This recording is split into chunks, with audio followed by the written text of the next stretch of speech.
Every time you do a trade, you have to look at what's the risk, how much can you lose, what's the reward, how much can you make. Most likely, you're going to be making money 60% of the trades, losing money 40%. So at the end of the year, the difference of that 20% is going to be your year. You have to be okay with losing money. It's part of the game. You just have to make smart decisions with the risk. The idea of making money is you tend to want to make smart risks to make money. But when you want to keep money, you want to really minimize the risks. All right, Lawrence, you were a professional, or maybe still are a professional MMA fighter. You've got a unique story of you were a millionaire at the age of 30, and then you lost it all at the age of 38. There's something you had to have learned by getting the shit kicked out of you in the ring, and also going from millionaire to broke. Like, just tell me a little bit about what happened that kind of took you on this wild journey. Well, Chris, thank you for having me. And I'm retired. I retired at 35. I'm actually 47. So I've been retired a while, but I still teach. But yeah, I think I wished that I'd had a bit more wisdom when I left the trading. So I was on the trading floor in Chicago. And I remember, I'll never forget the day I realized I was worth a little over 3 million on paper. And I thought, man, I just turned 30. I was like, what do I love in my life? And I realized I loved martial arts, and I was a Chicago Golden Glove boxing champion. I was doing jiu-jitsu, and back then there was this new sport of MMA, and it was kind of half sanctioned, half not sanctioned, but I just had such a passion for it. I was like, I have a lifetime to make money, but I have a very small window before I'm too old to do something like be a professional fighter. So I spent 5 years pursuing those dreams, and I had a great time. Wouldn't change it for the world. But what I didn't realize is when I was gone those 5 years, that ability to make all the money I was making, where I could just stand on the trading floor, the 10-year bond option pit, the Chicago Board of Trade, that disappeared. It became high frequency trading. There was no more business model like that. And so it's a really good lesson. I mean, there's a few lessons there, but I think one of them comes, it doesn't matter how much money you're making. If it's one revenue stream, that revenue stream can always dry up. And especially the age we're living in now with AI revolutionize everything, and people from, having all these great tech jobs are suddenly getting laid off and no one's hiring. I got a friend that works in the tech space and he's been, fired 5 times the last 4 years, So it doesn't matter how good your one revenue stream is. You really want to have 2 or 3. And also the ability to make money is very different from the ability to keep money. I didn't realize when I was young, they're 2 very different skill sets. I've always been very good at making money. I was very good at making money as a trader. Then I moved to real estate, made all this money in real estate, partnered with the wrong partner. When COVID came, he decided to screw me over, declared bankruptcy, and left me with 9 unfinished multi-unit buildings and bunch of lawsuits and angry investors that came after me because I was his partner. So again, that's another example of I knew how to make money, but I couldn't keep it. I didn't keep it because I was partnered with the wrong people. So I think there's all these lessons there where so many people think, if I can just make this much money, my problems will be over. And the reality is, sadly, that's not really the case. Money is an amazing tool if you use it wisely, but you have to use it wisely. And it's not just making money, it's making money and using it well. Like if you make money and you invest it and you use it to buy back your time and to do things you love to do, then money can bring you happiness. So I think that's we're recording this at a time, 2026, where we've had very high inflation in the last few years, the highest in 4 decades. And I don't see that trend. I see, I think we're going to be living in an age where real assets are going to keep going up. And if you're trying to retire on a fixed budget, it's going to be very difficult. So I think the conversations that you're doing and the knowledge that you're putting out there, just giving people different perspectives is really important. If I heard someone like you talking about the importance of being a little smarter with your money when I was 30, maybe I'd have made a few better decisions than I made. Wow, that was awesome. But let's go back because you're right. I talk about this stuff. You're literally just hitting on every single thing that's important to me, but also the realization of how we've gained wisdom through the mistakes. And I love offline, we were talking about the story of your dad. Your dad was, you guys were very close and everything, but he made you learn through the school of hard knocks by failing, didn't just give you the path, didn't just, point the way, gave you all the support, but just said, figure it out. And I think that's the thing. But I want to go back to something you said. There's a lot in there to unpack. I want to talk about the difference between making money, which, in today's world, and you hit on this, people can make money. Yes, they might be transient. They might be getting let go and finding it. But people have done a pretty good job, especially younger folks, at making money. But what every person we come across, and we speak to thousands of people a year, that they make the mistake is not many of them. I mean, probably 5% or less of every person out there knows how to keep it. And you know, by definition, when I speak in audiences, probably yourself as well, I say to them, I say, what's the difference between rich and wealthy? And I was at this one event in California, and you know, there was a bunch of movie stars in, and there was this one kid. He was 12 or 14 years old. He was the only, well, a bunch of people were like shouting out answers. I'm like, no, no, no. And then this 14-year-old raised his hand. And I said, you back there, young man. And I didn't know he was a TV show star. He comes up and he nailed it. And he says, rich people haven't figured out how to actually not give the money back. And I'm like, bingo. And I work with a lot of family offices, very, very high net worth people, and they are not focused on making more and more and more and more and taking the risk to do that. They're focused on preservation of the money they've built, and then they're taking tiny little pockets and they're putting them in very, you know, thought through, you know, investments that they've done extensive due diligence on. And this is what just about every person fails at. They're very good at making money, absolutely suck at keeping it. And that is your story. When you were 30, you were super good at making money. And then you figured it all out. And then all of a sudden, one little thing happens, right? They changed the laws, the rules, and how derivatives operate in that particular category with the 10-year bond. And all of a sudden, you were just like, you had no backup plan. And you are just like almost every person out there. Maybe not everybody on this podcast episode, because, you know, these are a lot of sophisticated, high net worth individuals, but I think there's a lot to that. And you had mentioned offline the philosophy around money. So from the 30 or 38-year-old self to now 47, how have you figured that out? Like, how did you learn not to give the money back? Well, you touched on something earlier. You mentioned the word risk. And I'll never forget when I was 22, I just got my MBA. I joined this trading company. And I got the job. I had two days of interviews in London. And the last interview was with the CEO. And he said, the thing about trading is every time you do a trade, you have to look at what's the risk, how much can you lose, what's the reward, how much can you make? And most likely, you're going to be making money 60% of the trades, losing money 40%. So at the end of the year, the difference of that 20% is going to be your year. And so psychologically, you have to be okay with losing money. It's part of the game. You just have to make smart decisions with the risk. And I love that parameter. You can look at the risk reward parameter for everything in your life. You know, what is the risk and reward of me getting drunk and then driving home? Well, the risk is I might kill myself or kill an innocent family. The reward is I'm going to save $100 on an Uber. It seems like and you can use that metric for almost anything to make a good decision or a bad decision. And it's such a powerful concept. The idea of making money is you tend to want to make smart risks to make money. But when you want to keep money, you want to really minimize the risks. And I think that's I think that's why people like me, when I look back at the last 2 decades of my life, I'm a risk taker naturally by definition. Clearly. I chose to get punched in the head for fun. You know, I enjoy risk and I enjoy the things that come with it, but that's not the best temperament for keeping your money.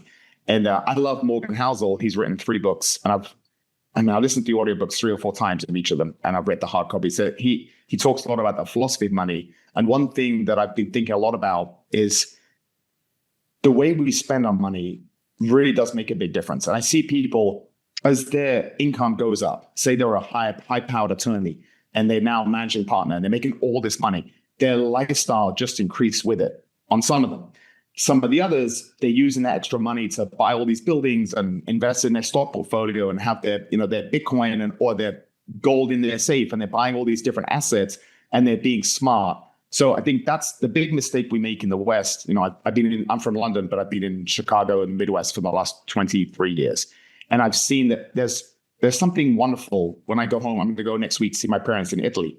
And when you go to Europe, you see that they take 2-3 hour lunch breaks with their friends. They're drinking coffee. They're laughing. The standard of living there is beautiful, and they're so much more present than they are in the US.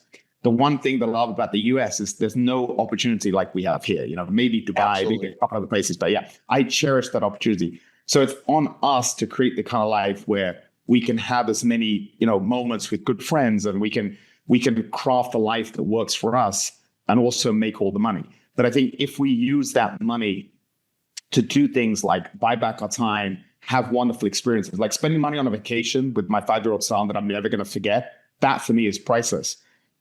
I've had the same car for 5 years. I bought it new. It's a nice, Porsche Macan, but I don't need a new car. Like I don't need the consumerism of the US. They're always trying to sell you new things and buy new things. So I think trying to figure out, what's important to you, and then how much do you want to sacrifice today for future tomorrow? And I think you can go way too far on that line too. I've got friends that are worth millions of dollars. They've never really made very much, but they've been incredibly frugal and incredibly conservative and just investing the Warren Buffett approach, and now they're in their late 40s and they've been doing that. They've never made more than say, 150,000, but yet their net worth is several million because they've just been very frugal. You're living on 60,000, investing 60, things like that. So I think you can go too far that way as well, because I think at the end of your life, I'm trying to tell my dad who's 77, he's got quite a lot of assets. He's very conservative. I'm like, Dad, enjoy your money.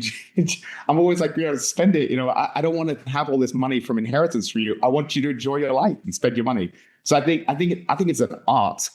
I come from a martial arts background, and my goal is to be a black belt in life. And I think in order to be a black belt in life, one of the big things you have to figure out is you have to master the psychology of money for you. And everyone's different with that. And I feel like I've got a really good mastery now where I'm doing very well in real estate. I've had some hiccups along the way, but I've got to a stage where I'm making a lot of money and I enjoy life. I travel, but I'm also being very smart investing. I'm lucky I can invest 60%, 70% of what I earn. So I think we have to figure out that formula for ourselves. And I think it's the best thing we can do is try to figure that out early. And I didn't figure it out until I was a bit older. But I'm writing a book for my 5-year-old son before he gets older. And there's going to be a whole chapter on just the philosophy of money, because I think it's so important. So many times people will have these views, they're going to be poor for their whole life because they were told when they were kids by their parents that, money is the root of all evils. They have all this subconscious negative views on money. They're always going to be struggling because of those views. And so many of us, whatever the philosophy of money that we have, is going to be imprinted from our parents, not figured out ourselves. So I think the job of everybody is to figure out what's your philosophy of money that works for you, your temperament, and your personality. So that's pretty awesome that you got a 5-year-old and you're 47. I'm going to be 49 next month, and I've got a 6-year-old. So we're both late starters, but we also both have lots of similarities, different paths, but lots of similarities when we were younger, doing the things that we really dreamed of doing. You went on to be an MMA fighter and, work, in the derivatives space, probably two really exciting things back then, where I went on to be a pro snowboarder, own snowboard shops. But as we've both gone through life, I'm just going to kind of bring it, not just Lawrence, but also you and I, we've made a lot of mistakes, given a lot back of what we've earned, what we really thought was important, but then later arrive at this conclusion that really none of the stuff that we thought was important when we were younger is important now. And with a 5-year-old, I don't even need to ask you, I already know, time is the single most important thing we have. Period. It is the asset we will never get back. It is the one thing we can't ever get back. You can always make more money. You can lose it all and then make it all back again, because now you've got the wisdom. And we all know this to be true, but I love how you are now taking those wisdom pieces and teaching your children. And I think something that I want to go into the next part of this episode is I want to talk about, money. You mentioned it as a tool, and you said this offline, if you're poor and miserable, which a lot of people are, you're going to be rich and miserable, because money doesn't make anyone happy. I thought it did. I truly did. I thought it did. And I made millions, and I still make millions. And it doesn't make, if I make another million, 2 million, 5 million, I'm not any happier. Matter of fact, I would argue that I'm probably less happy. But where I found happiness is the things that you just said. So many years ago, I got this idea when my daughter, what was she, 2? I think she was 2. I got this idea that I was going to do a TEDx talk. I literally wrote a letter to my daughter Okay. And I thought of this letter as being something she would use later in her life. And it was a letter from my daughter about the truth about money. And it was using the 6 laws of wealth told in parables in a TEDx talk. And I did that. That then translated to books, which I've got a new book coming out, The Key to It All, which is the hardest book I ever wrote in my life because it isn't a book for me. It's not a book that I care if a single copy ever gets sold. It's a book I wrote for my daughter. It's told in third person. If you ever write a book, don't write one in third person. Hire somebody to do it because it was a nightmare. But it's about a father telling his daughter bedtime stories like when she's 5, and then it forward paces through her life. And she has all these difficulties like every child does. And at each difficult part, the father tells her a story that then shows somebody in a similar situation that has, solve the problem and makes her feel better. And throughout the whole book, this is what happens. And then dad gets old. And just so you all know, dad's me and the actual character is my daughter, Vivi. Dad gets older, which we're old dads, man. Like, let's face it, like we're not going to be here when they're 40, 50 years old. I mean, I'm just being a realist. Like, that hits me hard. That means that the time I have today with my daughter is so much more valuable because there's not going to be as much as a lot of dads have. So when I wrote this book and I don't want to say I killed myself, but I pass away in the book. And after that, my daughter finds the chest up in the attic, opens it, the key that dad had around his neck the whole time. And then she realizes that every single one of those stories that her dad told her through her life were stories her father lived, wisdom her father gained. And she doesn't know that until he's gone. And, we even wrote a children's book, The Companion, all around kind of just that journey. But I think that is the one thing, like, I don't think you had that, or at least from the limited knowledge that you weren't taught how money worked when you were young.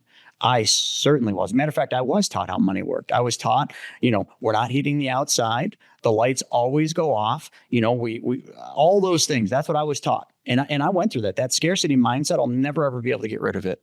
But my daughter will never have that. She'll have a different set of programming, if you will, if you want to call it that, because I refuse to let her live with that scarcity mindset. Because like you said, if you're poor and miserable, money doesn't fix it. You have to find the thing you love in life and you have to embrace that. And that has to become the single most important thing for your life and in your life. And you have to find a way. And sometimes you have to find a way to make money doing the thing you truly love to do, or find a way out of what you're doing and into the thing you love. Because if you don't, 5, 10, 50, $300 million later, you will be the same state you're in today. And if you're miserable, you will be miserable then. No ifs, ands, or buts. Every wealthy person knows this. And that's why it's so important. It's also another reason, and I'm going to shut up after this, Lawrence, but it's another reason why the wealthy give so much. Why charities and foundations and just giving and getting really deep into their giving is so important, because that is the single thing that makes you happy. I'll tell you that right now, whether you're giving to your daughter, giving knowledge to your daughter, your son, or you're giving to charities that you're passionate about, that's why they do it. It's not because some people are like, oh, they just do it because it's a tax write-off. Yeah, but that isn't it. Like, I give a lot, and I definitely don't do it because of the tax write-off. I don't know what I unpacked a lot there, but they were all things that you and I spoke about. Like, what is your take on those different things and primarily giving? Well, I would love to get a copy of that book for my son. The children's. I'll get your address and I'll send it to you. That's awesome. Thank you so much, Chris. But I've noticed something. I've been rereading a lot of books that impact. I've always been a huge reader, and I grew up in England without a TV in the house till I was about 15. And my parents, especially my dad, he was really big on 2 things: physical exercise and educating yourself. And pre-internet, that was books. And I think that we've lost a lot where everything's like these short form clips and everyone's competing for attention online. But I still think there's so much wisdom to get in reading a 500-page book, Your real estate business lives and dies by the network and the connections that you make. I mean, after all, your network, well, it's your net worth. That's what you always heard, right? If that's an area where you desire improvement, well, Private Money Club, it's for you. PMC saves you precious time and money by bringing the real estate world, well, right to you, right in the palm of your hand. So get in on the action like so many others have by going to privatemoneyclub.com and sign up. And so I've been rereading a lot of books that impacted me. And I just reread one on, it's about 25 small chapters on very successful real estate investors. And it was so interesting to see the arc of almost every one of them was once they achieved all this success, then they looked to give back. And you think about like, I guess you come to a realization that you don't need to keep accumulating wealth. Like, what's the point? I think a lot of people, especially when they come to the end, towards the end of their life, they're thinking that. But the one thing that you touched on is, you're an older dad. I'm an older dad. Tony Robbins came to this realization a few years ago, and he wrote a book on primarily health. And everything, I think that's a key for wealthy people that are in the middle age, is if you use your money to make whatever changes in your life to be healthier so that we can be here for our grandkids and we can extend not just our lifespan, but our health span too. And I know regenerative medicine is kind of been a hot topic the last few years, but it's something that I've always prioritized being a professional athlete. It sounds like you're an athlete too. Same thing. I think exactly. It's like if a day goes by and say I close a bunch of deals and I make a bunch of money, but I don't get a workout in, I don't consider that a good day.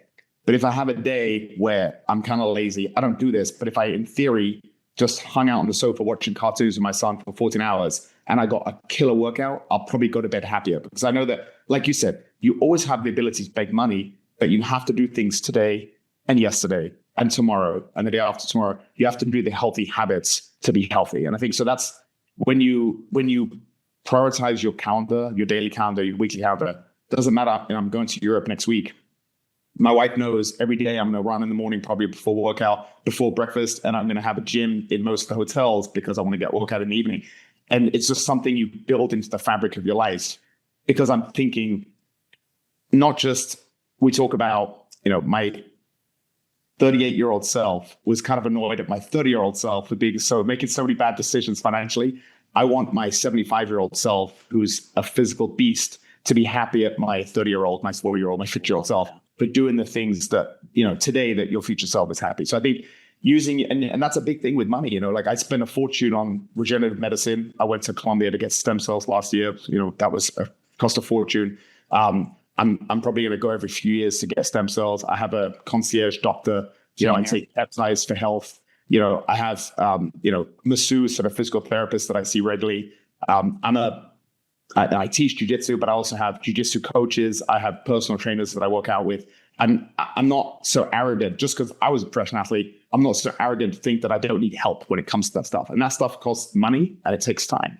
And you can't do that if you're slaving away at a job, minimum wage job to put food on the table. So I think that's one of the advantages of having wealth is you can build that into your life. But I just love what you said about as well, giving back. I can tell you're a good guy and you're a philosophical person too.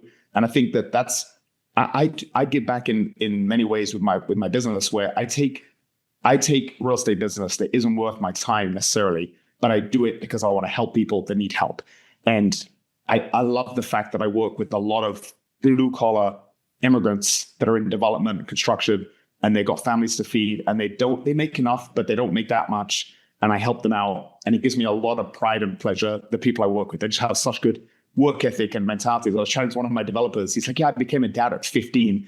And he's like, everyone from the rough neighborhood he grew up in Chicago, he said, every single one except my brother are either dead or in jail. He's like, that was the environment I came out of.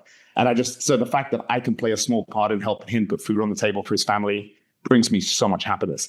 And I think so when you start looking at it, you have a bit more of a wide lens to see things. So you're not just looking at like, oh, I don't want to do this. It's not worth my time. That's kind of a young, egotistical, arrogant mindset. Or you can say, you know what, these are really wonderful people that I'm blessed to help. And I'm not going to make as much as if I do some of the other business that I make, but money's okay. I'm doing okay. And I can give my time for some of these things. So I think whether it's your knowledge, your specific knowledge, your time, or just straight money, giving back, it does bring you so much happiness on the back end. It's almost selfish to be a good person because you do feel so good about it. I just, everything you just said, I can relate, and I'm sure like all of you listening to this right now, like how many of you can relate to what he just said, right? Like, cause you hit a level of success or something in your life triggers and all of a sudden health becomes really important. That thought of, not being healthy when you're older and what that means, because we've seen it so many times, changes you. And I mean, I was on the road nonstop, for the past 10 years, not so much this year anymore. And I got really burned out. But not only that, my body got really beaten down. I was literally traveling every week after week, which was hard on my family. It was hard on me. And I started getting perpetually sick, and I'm not a guy that's ever been sick in my life, an athlete, I've always worked out. I've always stayed healthy, but I got really beat down. And then I started getting sinus infections. Those sinus infections kept getting worse. And I couldn't get rid of them. It was like just this perpetual thing. And I remember doctor after doctor, and they just throw prescriptions at you. But then one day, I don't know what happened. I guess I just got sick of being sick, and I stepped off the hamster wheel. I fired my doctor legitimately. I sent them a letter saying, "You're fired." I don't know why. That made me feel good to fire my doctor, because I just didn't like him. I started going to a VIP concierge doctor. I just called him this morning. I got a massive tooth problem going on, and my dentist wouldn't give me the prescription unless I came in and seen him. I'm like, okay, so I call him and problem solved. Like that's a luxury that you get to have when you can afford it. But it's a luxury everybody should realize is the first thing they need to pay attention to and spend money on. Quarterly blood work. Religiously. I track everything. My doctor reviews it all. I'm like you. If I wake up and I don't run, like this morning I didn't, because I didn't sleep last night because I was in pain all night long. But I will not feel like I had a good day when I'm done. Swimming, getting up and swimming in the lake in the morning, or running to the lake, or whatever it is for me. Like those things are the things that make my day or break my day, just like you had mentioned. And my daughter, here's the other cool thing. My daughter sees this. She sees me get up at 5 a.m. in the morning. Doesn't see me, but knows I'm not there when she wakes up. I come home, I tell her, she says, "What'd you do?" And now she's just, she's living, seeing this happen. So when she gets older, this will just be a norm. It won't be something foreign to her. And I think these are just the little milestones, inch stones, if you will, that in life we have to move and we have to figure out. You should figure them out much sooner than it, takes a lot of people. But when you do, you start realizing, oh my gosh, that was what I needed. And then fasting is another thing. I truly believe swimming and fasting are the fountain of youth. Like those two combined, but both of those things and everything you just talked about, I want to kind of bring this full circle. They're all hard. They're really fucking hard. And for you, getting kicked in the face, you were getting kicked or punched in the face. Me, I was taking knees to the face. And also, I got to tell you, your nose is really straight.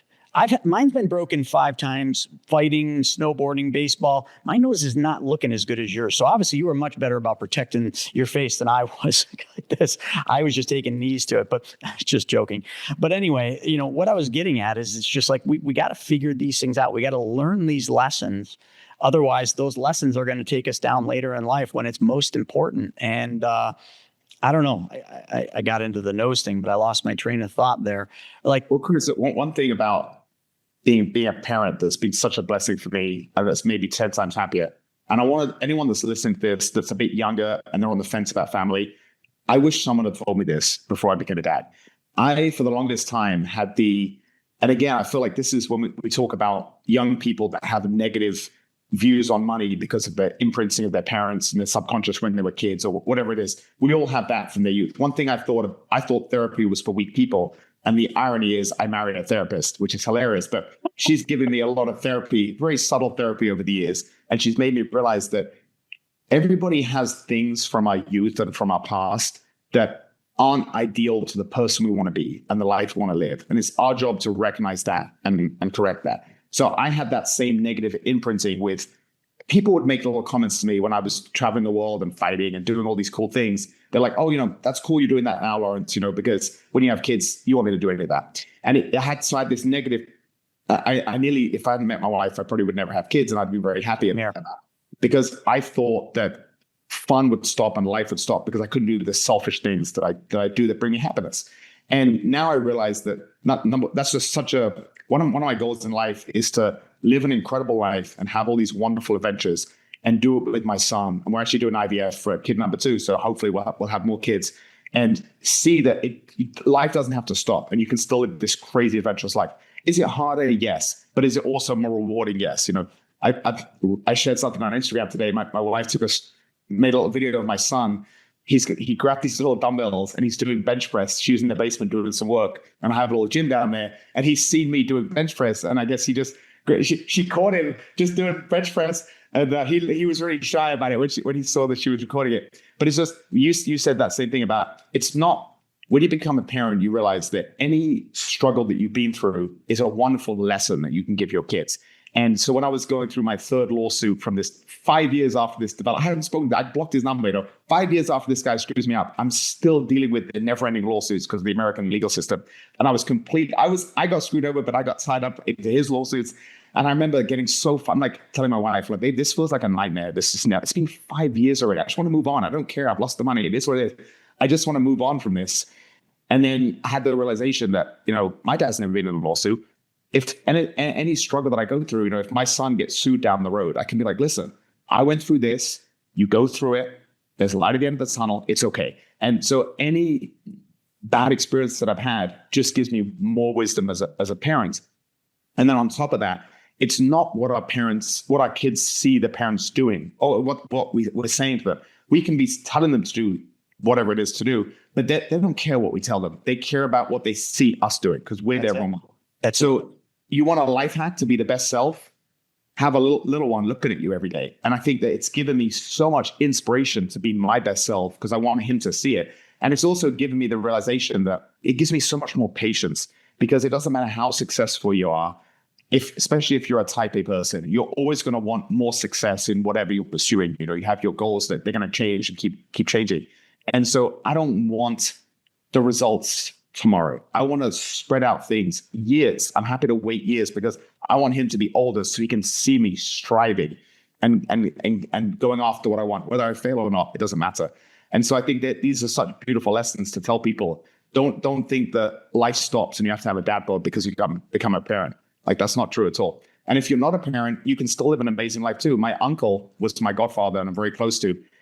He never had kids, but he was my entrepreneurial role model. He lived this amazing life. He's actually going to meet me in Italy next week. He's in his late 70s, and he still travels the world with his wife, and he does all these cool things. So whatever your life path is, I just think you should be open to just live an unusual life.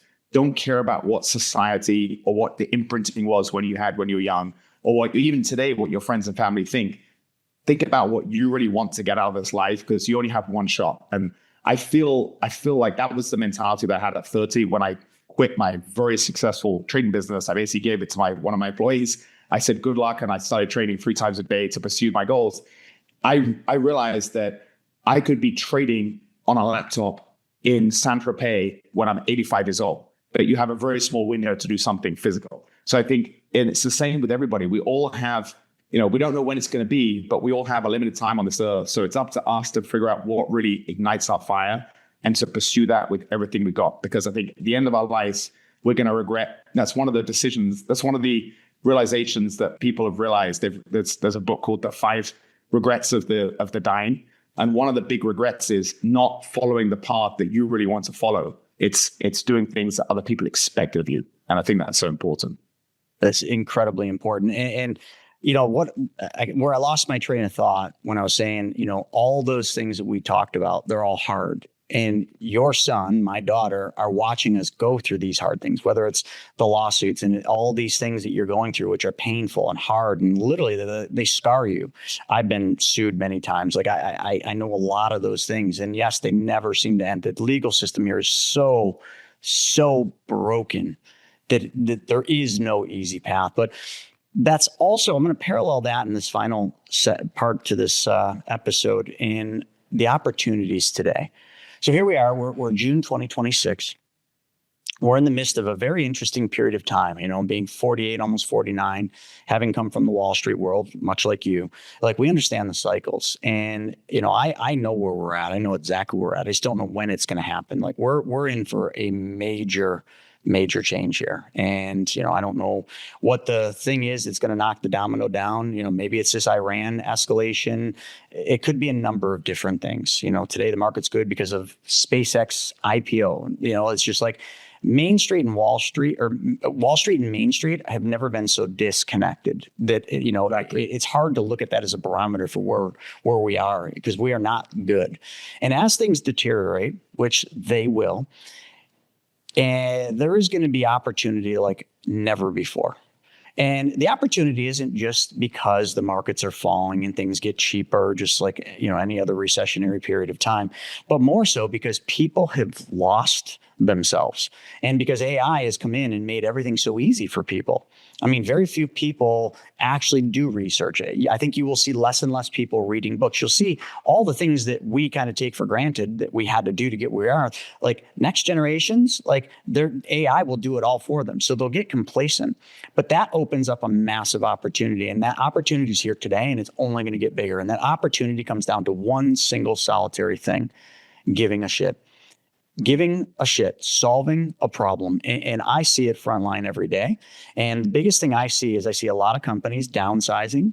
People are being laid off. You mentioned your friend in tech getting laid off like crazy. But in them getting laid off, which that's going to accelerate, their jobs are in some cases being replaced by AI. But you know what? Shame on some of these companies, even Tesla. Like in Elon, love Elon, love what he's doing. But I owned a Tesla for a very short period of time. And when I had a problem, I had to call into Tesla. I had to talk to AI. And of all the people that would have AI figured out, you would think Elon does with Grok and everything else. It was the most uncomfortable, miserable experience of my life dealing with AI, because AI simply had no empathy and could not solve my problem. AI always referred me, after 45 minutes of trying to get done with AI, it referred me to a human being, and the human being could solve my problem in 5 minutes. So that's the opportunity. In light of all this stuff happening in the world, don't ever give up on human relationship, because that is where the opportunity is. You want to, if anyone listening to this wants the secret, read the New Gold Standard, the Ritz-Carlton model. That's the secret. Whatever you do in your life, follow that standard. You will rise to the top faster than anyone could ever dream. People will think you're cheating the system, and all you're doing is caring. Doing what everybody else is unwilling to do. And in there, you are going to face obstacles. You are going to go through pain, like everything you did to get, to in that ring, MMA, everything you've had to do with that fallout of that partner. All these things are painful, they're hard, but the obstacle was the way. It always is. There's a great book on that. Obstacle is the way. But the thing I'm trying to say, folks, is don't go the easy path. Take the path less chosen. And that path is going to suck. It is going to be hard. And let me just sum that up with one parallel or parable, whatever you want to call it. Fasting, right? 3-day fast. Not a long period of time, but try to do it if you've never done it. It is true suffering. You will go through a period, whether it's in your second day or early third day, where you will truly suffer. And that suffering it's very much in your mind, but it is very real. And then when you get on the other side of it, it's bliss, and you don't want it to end. And then you get stuck in the cycle where, can I do a 4-day fast? And then you'll start doing monk fast, and you'll start doing intermittent fasting, and it will become a part of your life. But you see, you had to go through that suffering. And if we can learn anything from the Bible or Jesus, that is it. The path is always the hard one. That's always the path we have to take. And if we choose not to, because life it has been made easy, you will never get where you want to be. You'll never, ever, ever arrive at your destination because you took the easy path. But take the hard path, like what Lawrence has done, and what so many of you watching have done, and you will always arrive at your destination, wherever that is. And I think that's the secret. That's the sauce. And then in that journey, start giving earlier. Don't give when you have, give when you don't have, because like you said, if you're poor today and you're miserable, you will be rich and miserable just the same. Well, if you say, I can't give today because I don't have anything, when you have, you won't give. But if you start giving when you have nothing, you will get to a point where you have, and you will keep giving. It's just universal law. And I just love your story. And I usually don't talk this much on episodes. I really want to kind of hear more about you, but it's just like we are way too similar in terms of the journeys in the past that it's actually freaking me out a little bit. But it tells me that we're both on the right path, and that everybody listening here, I'm sure a lot of them are like, dude, these guys sound just like me. And exactly, it's because we're on the right path. Took a lot of hell to get there, but we're on the right path, and we just need to stay focused on the hard things. And, as we kind of come to the end of this episode, Lawrence, I didn't mean to talk so much and take it away from you, but I mean, you've done derivatives, you're in real estate now. Like, talk a little bit more about what it is you're passionate about that you're doing, and then how people can learn more about you and follow you. Chris, I'm so glad we connected. We're going to have many more conversations, and I want you on my podcast too. I love what you said about suffering. And I think that was something when I was young, I thought that if I could work really hard and tick the boxes, then I'm going to have this easy life. And that's almost as silly as someone saying, I'm going to stay in this awful career for 3 decades so I can get the gold watch and retire on a beach and be happy. But humans are not happy when we're doing nothing. You have to know the psychology of what makes us tick. And I think doing something hard every day there's so much great entertainment on Netflix and Amazon and Paramount and all these shows that I can never enjoy something like that unless I've done hard things. I've done the work first. And that's something that it's so difficult. I'm sure you're going to have these conversations with your daughter, but my son started jiu-jitsu and he trains at this gym with these little kids champions. They're bruisers. He's got this little 5-year-old that he's such a beast, and every time my son has to train with him, he's like, I don't want to do jiu-jitsu today, Daddy. And I'm trying to explain to him, I'm like, listen, this isn't a sport. You can do whatever sports you want. Swimming and jiu-jitsu are life skills, and they can both save your life, and they're really difficult, especially jiu-jitsu, but you're going to get so much rewards from doing hard things and doing things you don't want to do, just like fasting. I've done a couple of 5-day fasts, and I'm really glad you mentioned that, because I'm due for my next one and I've been putting it off. I got some work dinners and I've got my friend's birthday and I've been putting it off. So thank you, Chris. The price for admission, you've definitely got me focused. But I think, I guess I'm passionate about spreading all of the knowledge of all the things we talked about today. And if there's one overriding lesson that I think I've got from you and talking to you is, figuring out that philosophy of how much do you want to suffer today for your future self? Because you don't want to suffer too much and never enjoy life and enjoy things and enjoy nice dinners, but just integrating things like intermittent fasting, and I do the cold plunge every morning. And these things that you don't necessarily want to do, but your future self will be happy. Trying to integrate that in your life. And I love what you said about giving too. I think that's a common myth, is that there's that study where it doesn't matter how much you're making. You can be making 50,000, 300,000, 5 million. If you ask those people, how much do you need to be happy? They almost always say 3 times what I'm making. It doesn't matter what the price is. And that's just, human evolution, right? We're always, as our success grows, all our goals and everything move forward with it. And you're on this, never ending hedonic treadmill. So I think that's a beautiful thing too. And I'm just really glad we connected, and you inspire me. And I really appreciate you sharing your wisdom with me.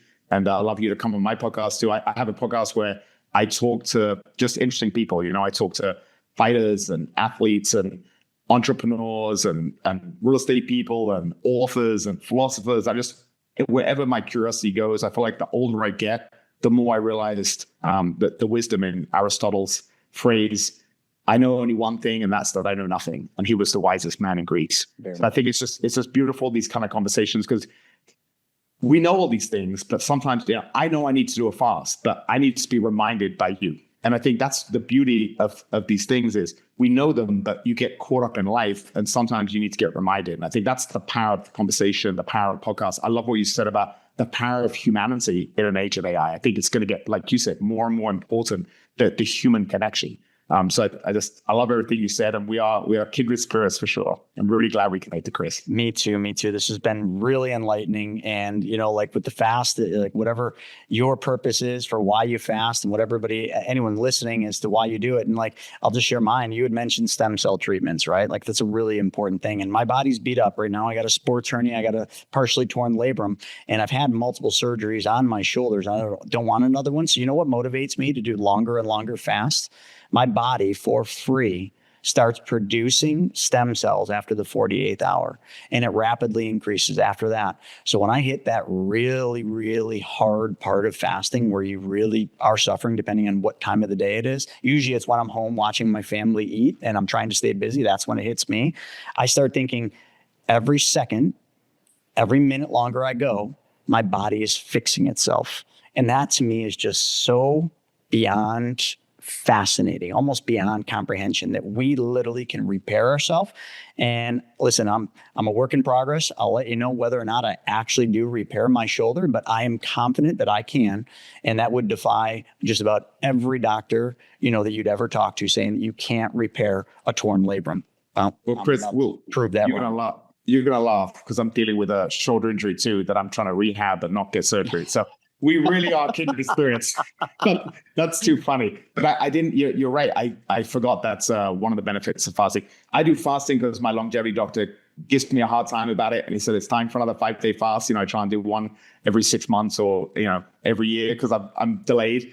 But you get, that's one of the beautiful things about a lot of things that I'm passionate about is fasting is a good example. You get the health benefits, but you also become a mental samurai. And I think that so many things in life that are difficult, you don't just get one benefit, you get many benefits. And I think just the mindset of we live in a culture where, you got to get food every hour. People are always eating, snacking. It's like sometimes, think about how we evolved in times of scarcity where you couldn't eat for a few days. And it's actually very healthy to go through that. And it's very difficult in modern Western society to do that.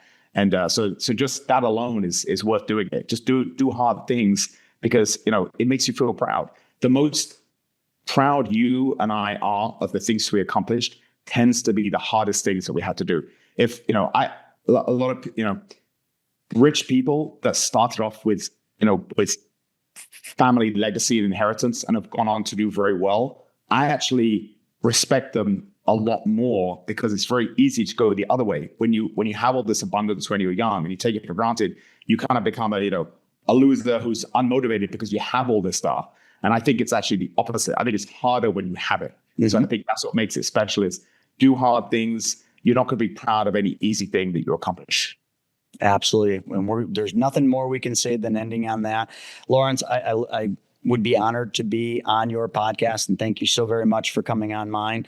I'll grab your address and send you a copy of the companion so you can read it to your son. I think he'll really enjoy it. And with that being said, folks, thank you so very much for joining us on this episode. If you want to follow Lawrence, do you want to give him your Instagram and other social channels? Yeah, my handle is my name, Lawrence Stunning. I'm easy to find. And Chris, thank you so much. It was a real pleasure. I'm really glad we connected. My pleasure, folks. We'll put that up in the description so you can continue to follow Lawrence and the journey and everything else. But with that being said, thanks for joining us today for this episode of Money School Elite. We'll see you on the next one.